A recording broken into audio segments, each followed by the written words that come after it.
The rest of the day unfolded in a blur of activity as Ethan, Sarah, and the rest of the team worked tirelessly to assess the damage caused by the explosion. The lab was still a mess, with some areas roped off and crews continuing to clean up.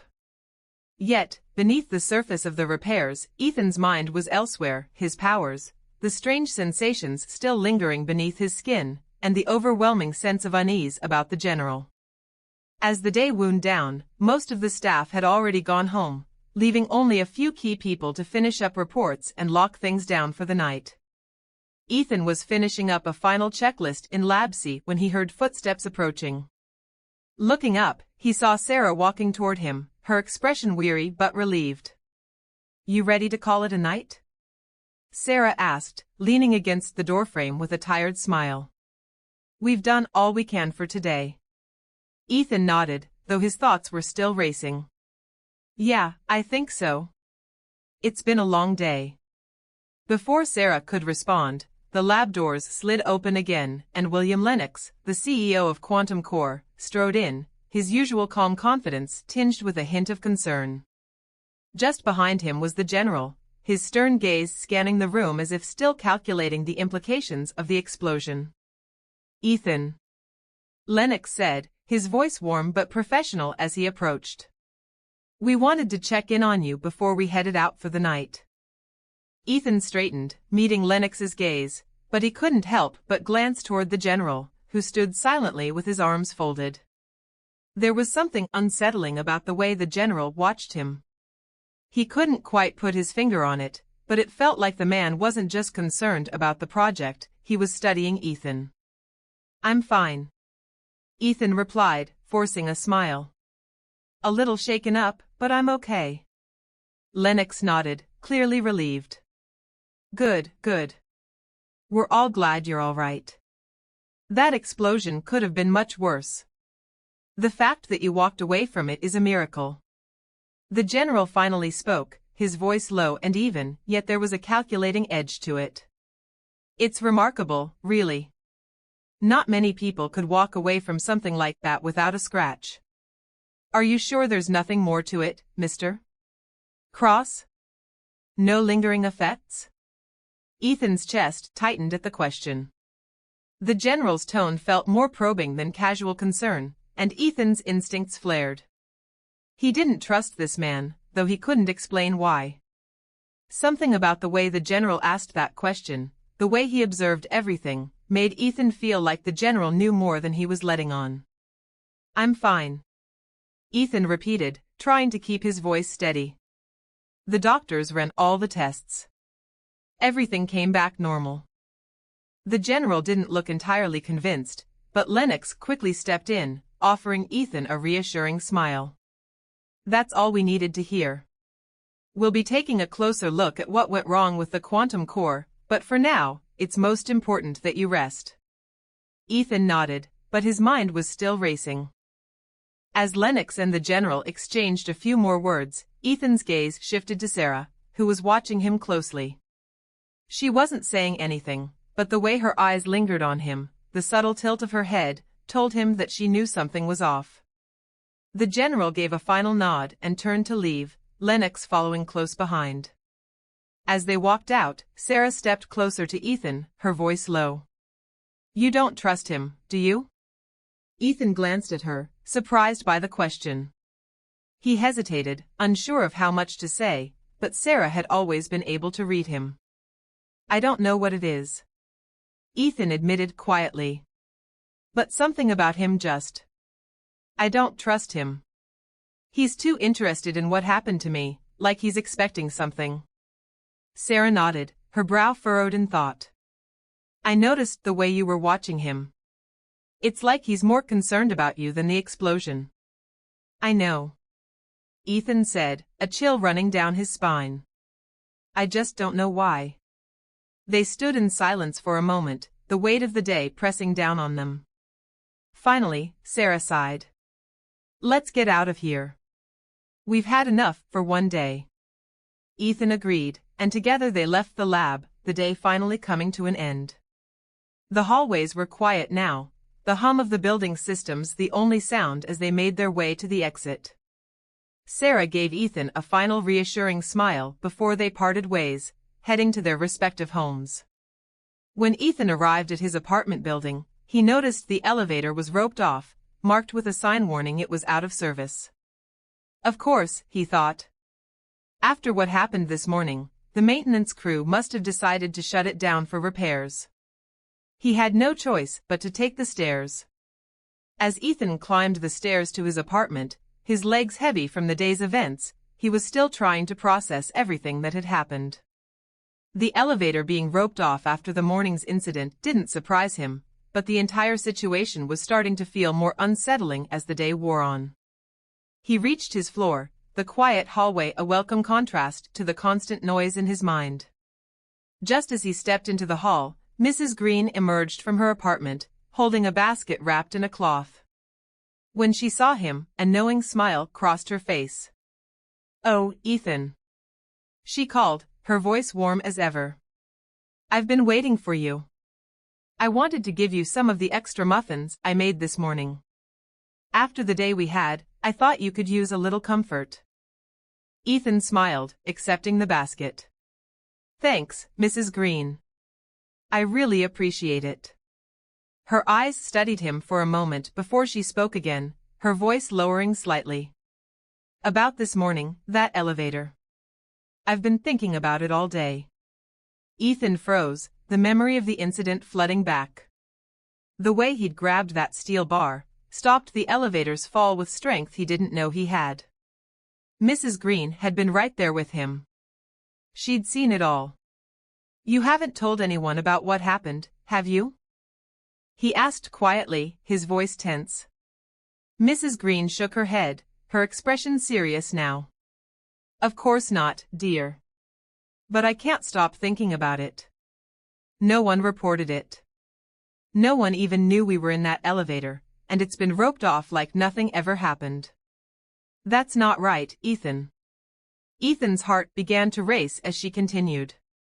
"It's strange, isn't it?" she said, frowning. "We were in there when the brakes failed, and you stopped it. You saved us. I've never seen anything like that in my life, but it was real. You grabbed that steel, and we should have crashed, but we didn't. And now? Not a word from anyone. They just shut it down like they were expecting it." Ethan could feel the tension rising in his chest. She was right. The entire situation didn't make sense, and the more he thought about it, the more unsettling it became. "I don't know why they didn't report it," Ethan muttered, shaking his head. "It doesn't feel right. None of this does." Mrs. Green stepped closer, her eyes soft but full of concern. "Ethan, you know what happened in that elevator. I was there with you. I saw it with my own eyes. You have abilities. Powers. And now they've shut that elevator down without any explanation. Something's going on here." Ethan swallowed hard. He hadn't talked to anyone about his powers, not even Sarah.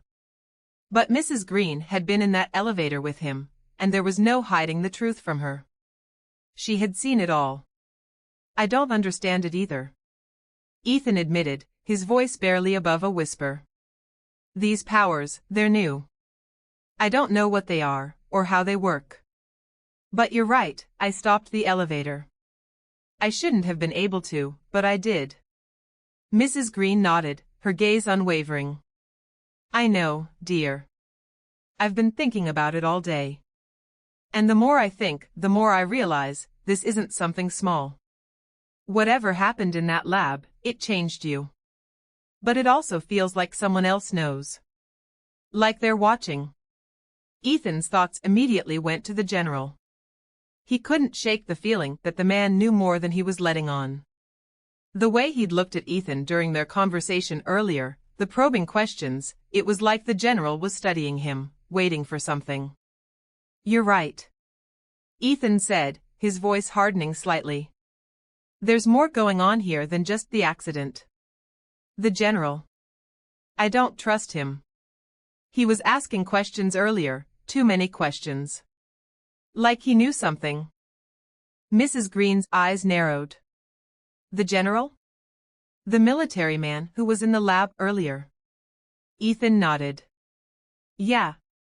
He kept asking about my condition, about what happened. It didn't feel right. I think he knows more than he's letting on. I don't know what his game is, but I'm going to have to watch myself around him. Mrs. Green sighed, her expression growing more serious.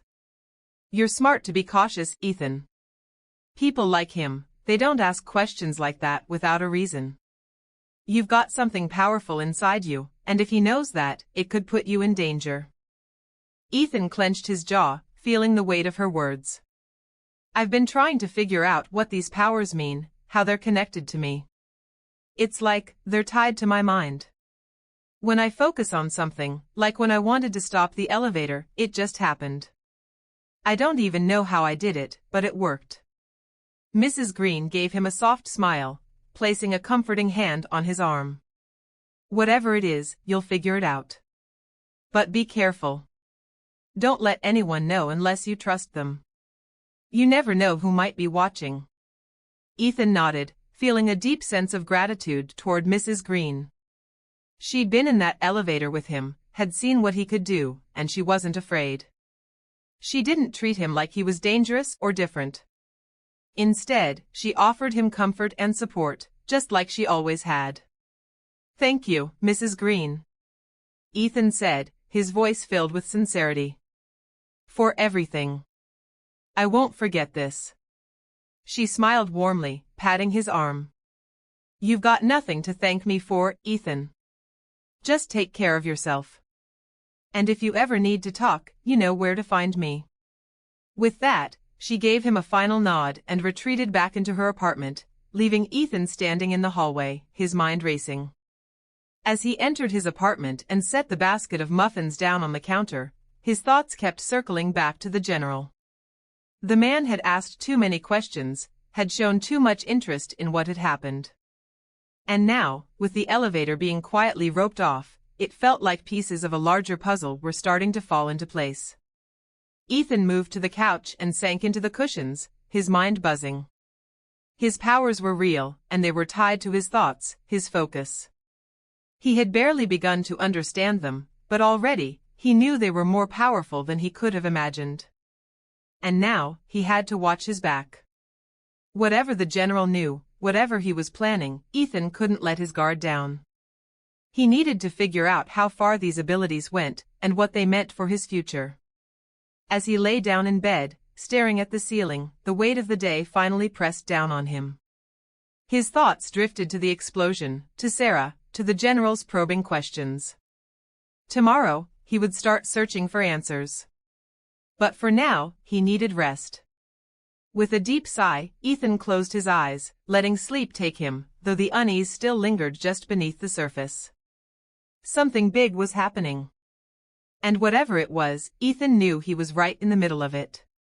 As the sun began to filter through the curtains of Ethan's modest apartment, the soft hum of the city morning was interrupted by a knock at the door.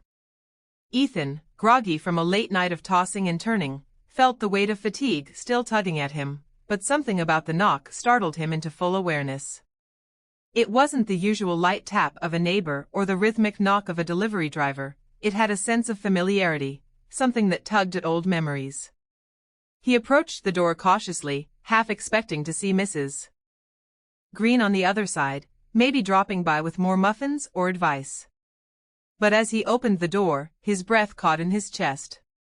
Standing before him was Nathan Cole, his best friend from what felt like another lifetime. The man Ethan hadn't seen in years.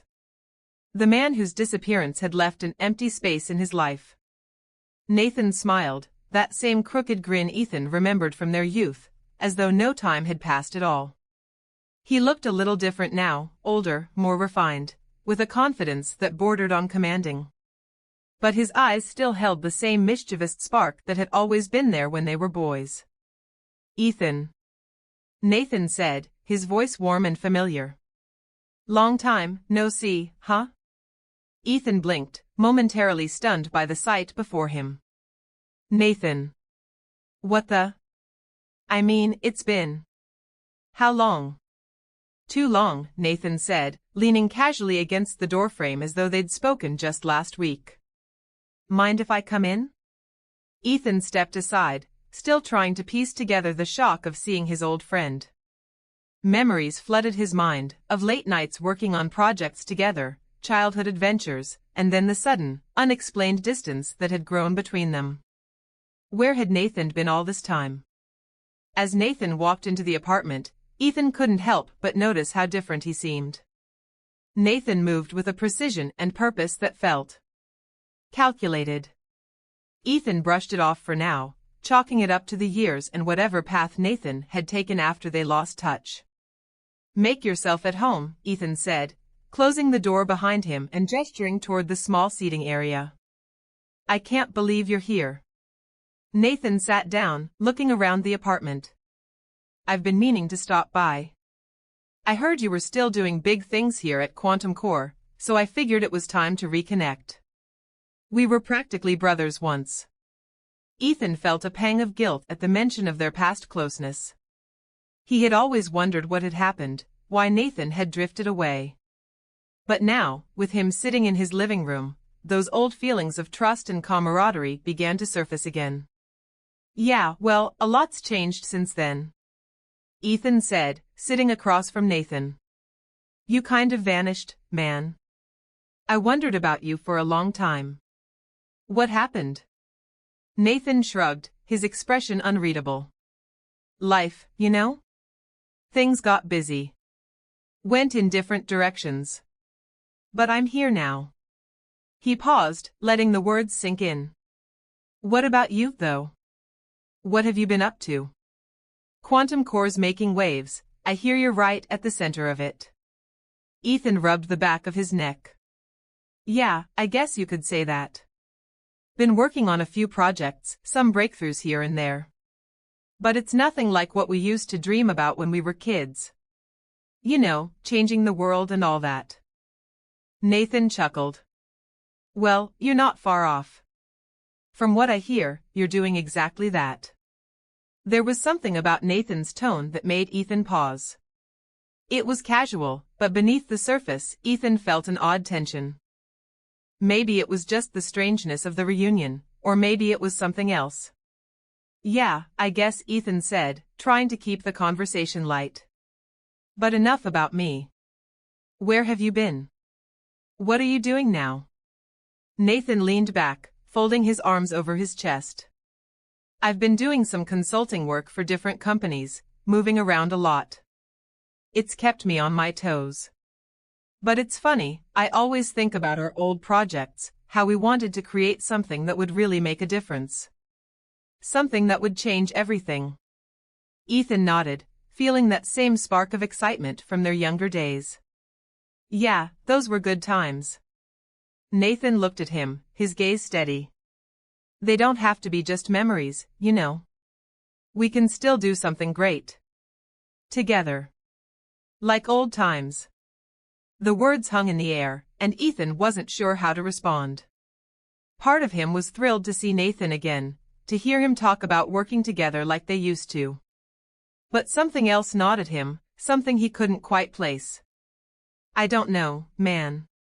Ethan said cautiously. Things are different now. Nathan smiled, but there was a flicker of something else behind it, something almost calculated. Different, yeah. But that doesn't mean we can't still be on the same side, right? We've always been better together. Ethan nodded slowly, feeling the weight of the words.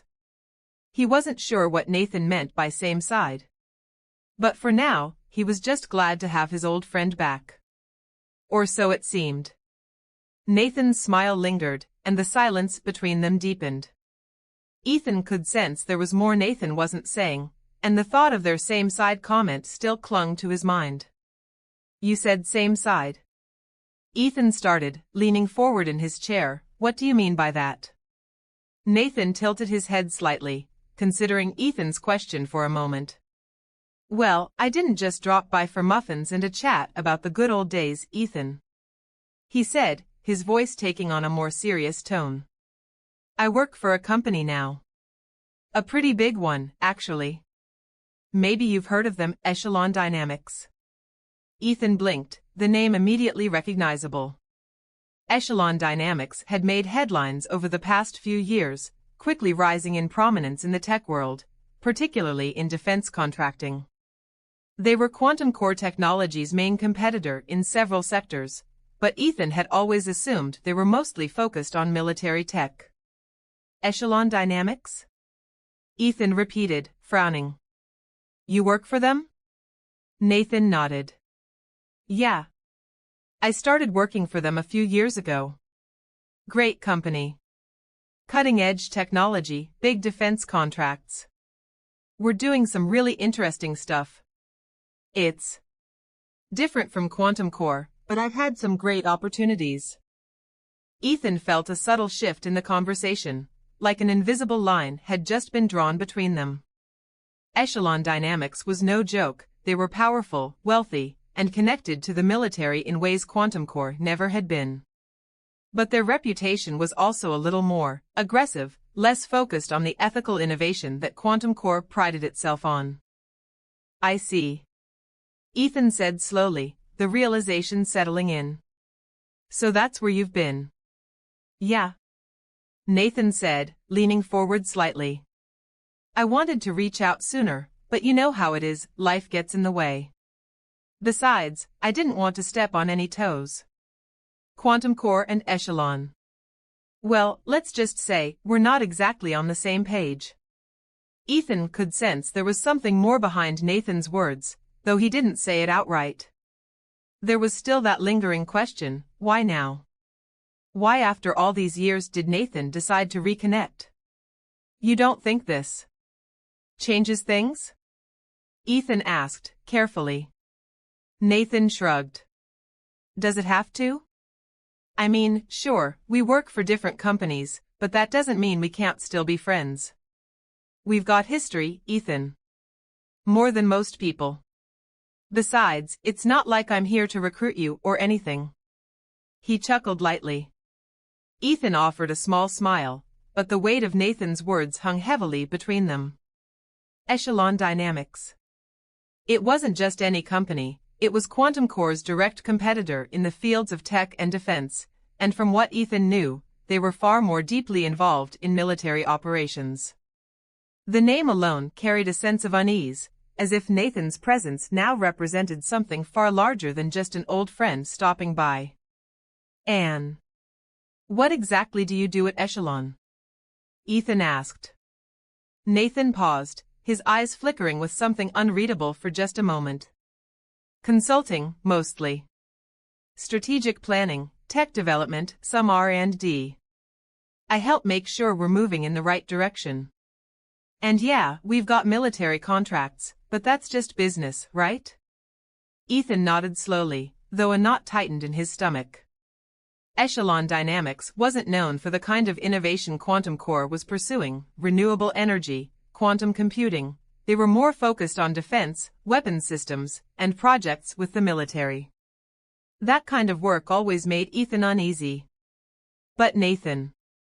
He seemed so casual about it, like it was just another job. Was this really the same friend he'd grown up with? The one who used to talk about changing the world with tech that would benefit humanity? So. Echelon. That's a big shift from where we were headed back in the day. Ethan said carefully, not wanting to alienate Nathan. Nathan looked at him, his expression hard to read. Yeah, well, times change. The world's a different place now. You and I both know that. But look. He leaned forward again, his tone softening. I'm not here to sell you on Echelon. I'm here because I missed my friend. Ethan studied Nathan's face, trying to read between the lines. It had been so long, and Nathan had clearly changed. But maybe, just maybe, there was still a shred of that old connection between them. I missed you too, man. Ethan finally said. I guess I'm just surprised. We've been on different paths for a long time. Nathan smiled again, though this time it didn't quite reach his eyes. Yeah, well. That doesn't mean those paths won't cross again. Ethan nodded, feeling a strange mix of emotions. Seeing Nathan again after all this time felt good, but something about this reunion didn't sit right. Echelon Dynamics. The military contracts. Nathan's sudden reappearance. It all felt orchestrated, somehow. But for now, he would set those feelings aside. Nathan was here, and maybe there was still a chance to rebuild their friendship. He could only hope that whatever had changed in Nathan over the years hadn't taken away the core of the man he used to know. "Look, why don't we grab lunch later?" Nathan suggested, standing up. "I'll be in town for a bit. We can catch up properly." "Yeah." Ethan agreed. "That sounds good." Nathan clasped Ethan's shoulder in a familiar gesture, the kind they used to share all the time, and then headed for the door. As he left, Ethan stood there for a long moment, his thoughts racing. Something told him this wasn't just a friendly visit. There was more going on, something beneath the surface, and Ethan had a feeling it wouldn't stay hidden for long. As Ethan locked the door behind him and turned to head toward his car, he heard Mrs. Green's voice call out from her porch. "Ethan, dear," she said, her gentle tone carrying across the morning air. Ethan turned and waved to her. "Morning, Mrs. Green." She smiled back, but glanced toward the street with a curious look on her face. "I just saw a man leaving your apartment. Tall fellow, dark hair. Looked like he was in a bit of a hurry." "Who was that?" Ethan paused for a moment, knowing exactly who she was referring to. Nathan had just left only minutes earlier, and he was still processing the whirlwind of their conversation. "Oh, that was Nathan Cole. We used to be really close, haven't seen him in years." Mrs. Green raised an eyebrow, her curiosity clearly piqued. "Nathan Cole, you say? It's been years, hasn't it?" "Yeah," Ethan said, nodding. "He just showed up this morning. We had a long talk. Apparently, he works for Echelon Dynamics now." Mrs. Green's smile faded slightly, and she gave him a concerned look. "Echelon Dynamics, That's not exactly a comforting name. Be careful with him, Ethan. People can change, and not always for the better." Ethan gave her a reassuring smile, though the knot in his stomach hadn't fully loosened. "I'll keep that in mind, Mrs. Green. Thanks." With that, he turned back toward his car and drove off, his mind still buzzing with thoughts of Nathan and his unexpected visit. The morning sun was shining brightly, but something about the day felt heavier. He couldn't shake the feeling that Nathan's reappearance wasn't just a coincidence. As he made his way toward QuantumCore Technologies, he noticed a commotion up ahead. A crowd of people had gathered near a high-rise building just a few blocks from QuantumCore, and they were all looking up, pointing and shouting. "What's going on?" Ethan muttered, pulling over to the side of the road. He got out of the car, joining the crowd as they craned their necks to see what was happening. Ethan squinted toward the top of the building, but from this distance, he couldn't make out much. He knew something was wrong, the tension in the air was palpable. He focused, and suddenly his vision sharpened, zooming in on the rooftop. His breath caught in his throat when he saw what was happening. Sarah was hanging from the edge of the roof, struggling to hold on. Adrenaline surged through Ethan's veins. He had to do something, and fast. But the crowd was already filming, phones in hand, recording everything. He couldn't risk exposing himself. "I need to protect my identity," he thought, his heart racing. As if in response, a bright light surrounded him, materializing into a suit of armor that concealed his face and body. It felt natural, like second nature, but Ethan didn't have time to think about it. He focused on the rooftop and prepared to jump, only to find that instead of leaping, his body lifted off the ground. He was flying, soaring upward toward Sarah. In seconds, he reached the rooftop and grabbed her just as her grip failed. The crowd below erupted in cheers and gasps as they watched the masked figure save Sarah from what would have been a deadly fall. With Sarah in his arms, Ethan flew them away from the high-rise, taking her to the rooftop of the QuantumCore Technologies building, 2 blocks away. The crowd was still watching, still filming, but he didn't care. His priority was getting Sarah to safety. As they landed on the rooftop, Sarah stumbled, trying to catch her breath. Her eyes were wide with shock and confusion, her hands trembling slightly. "Thank you," she gasped, her voice shaky. "I don't even know who you are. But you saved me." Ethan's voice was distorted by the suit, keeping his identity hidden. "Are you all right?" Sarah nodded, though she was still visibly shaken. "I think so. I don't know how I ended up in that situation." Ethan kept his gaze steady. "What happened up there? How did you end up hanging from that building?" She took a deep breath, trying to steady herself. "I was following a lead. I've been investigating something for a while now.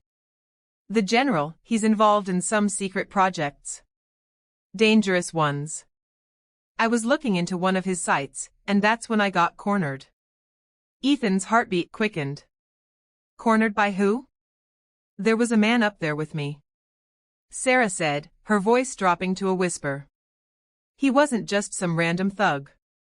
He was in some kind of tactical suit. I've seen him before. He was trying to get rid of me, make it look like an accident." Ethan stiffened, recalling the figure he had seen briefly on the rooftop before flying away. A suit, similar to his, but more militaristic. Could it have been Nathan? The thought gnawed at him, but he pushed it aside for now. Sarah looked at him with a mixture of fear and determination. "I've been tracking the general for years.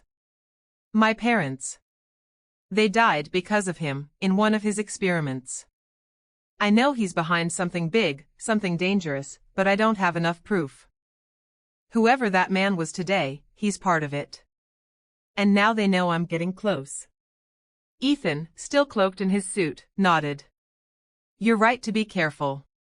But you can't do this alone." "I know," Sarah said, her voice firm despite the fear in her eyes. "But I have to keep going. I can't let this go. My parents deserve justice."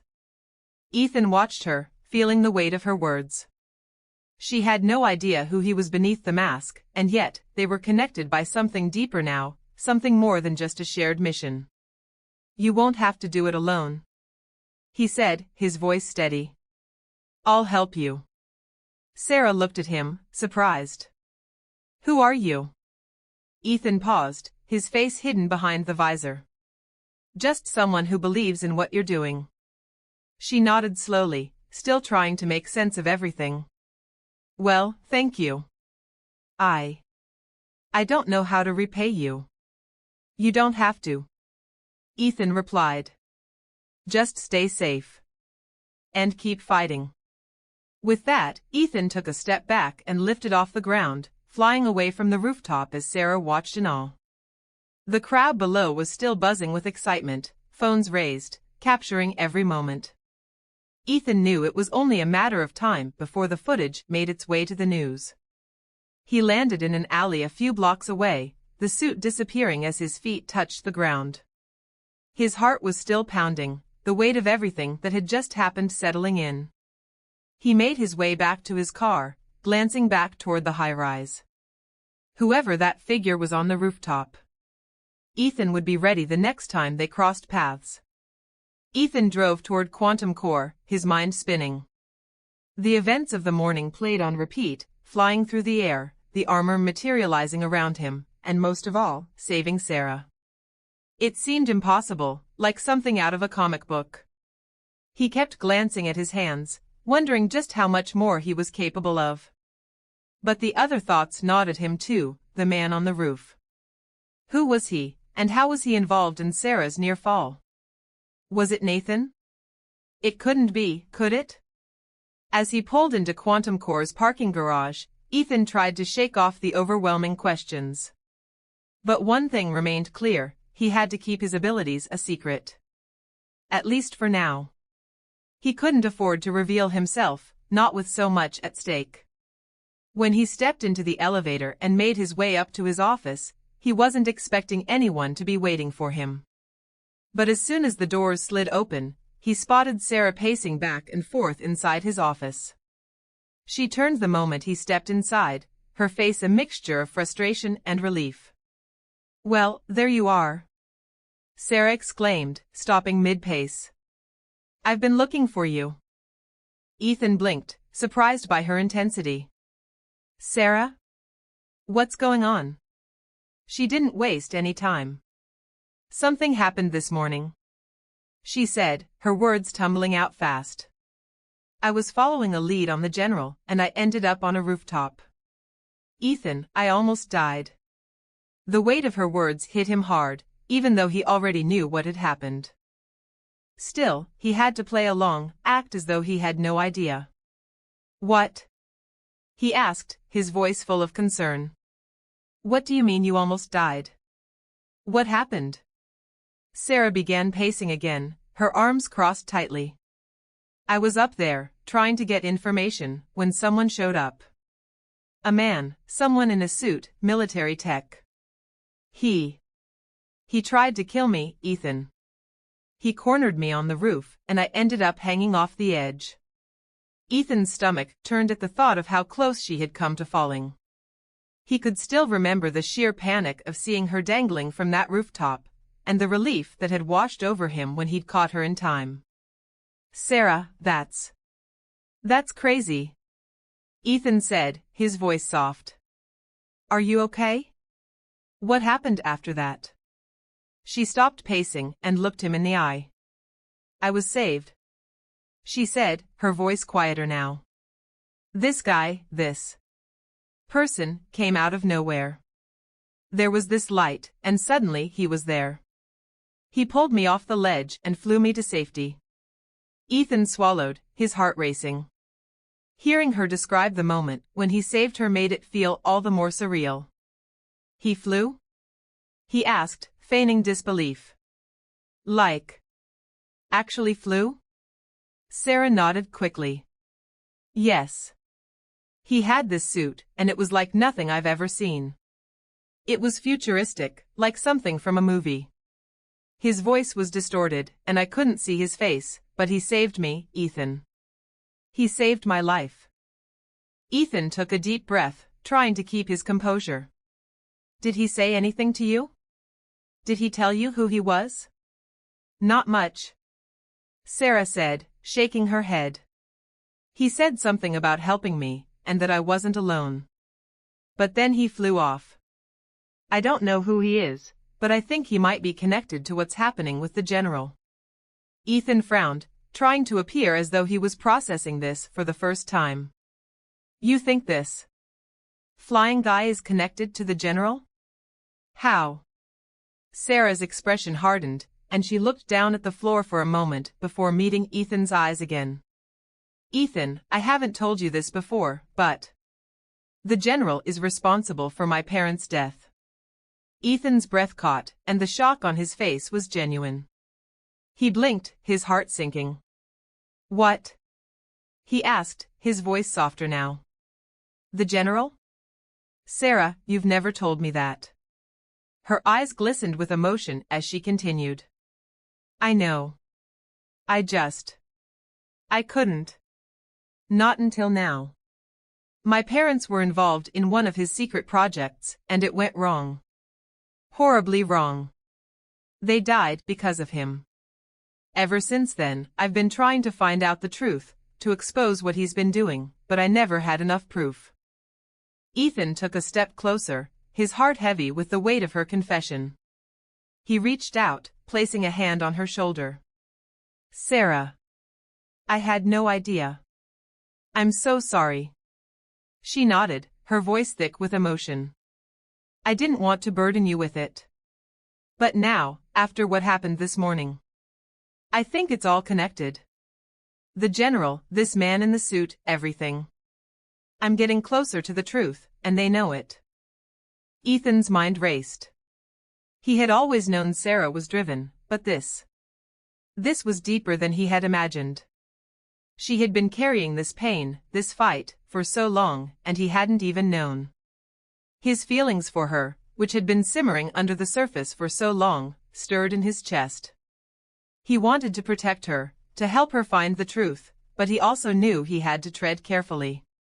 "You've never told me any of this," Ethan said softly, his voice filled with genuine concern. "Why didn't you say something sooner?" Sarah sighed, looking away for a moment. "I didn't want to make it your problem. You've always been there for me, Ethan, but this. It felt like something I had to do on my own. Until now." Ethan's hand squeezed her shoulder gently, his heart aching for her. "You don't have to do this alone, Sarah. Not anymore. Whatever's going on, whatever the general is hiding, we'll figure it out together." Sarah looked up at him, her eyes full of gratitude, but there was something else there too, something deeper. She smiled softly, though the weight of her words still lingered. "Thank you, Ethan. I don't know what I'd do without you." Ethan smiled back, the warmth of her gaze stirring something in him. He cared for her, more than he had ever allowed himself to admit. And now, seeing her vulnerable, seeing her share the truth with him, he realized just how much he wanted to protect her. "We'll get through this," Ethan said, his voice steady. "I'll be here for you, no matter what." Sarah nodded, and for a moment, the tension between them seemed to dissolve. "I don't know what I'd do without you," she whispered again, her voice softer this time. Ethan felt a lump in his throat, and he couldn't help but smile at her. "You'll never have to find out." As Sarah turned to leave his office, Ethan watched her go, his heart heavy with the knowledge of what she had shared. The weight of her secret, the danger she was facing, it was all coming together now. And though he had saved her once today, he knew it was only the beginning. "What else can I do?" he wondered, his mind still racing with the possibilities. He watched her walk out of his office, and for the first time in a long time, Ethan felt something stir within him, something more than just his new abilities. It was a sense of purpose, a need to protect the people he cared about. As he stood there, he realized that no matter what came next, he would be ready.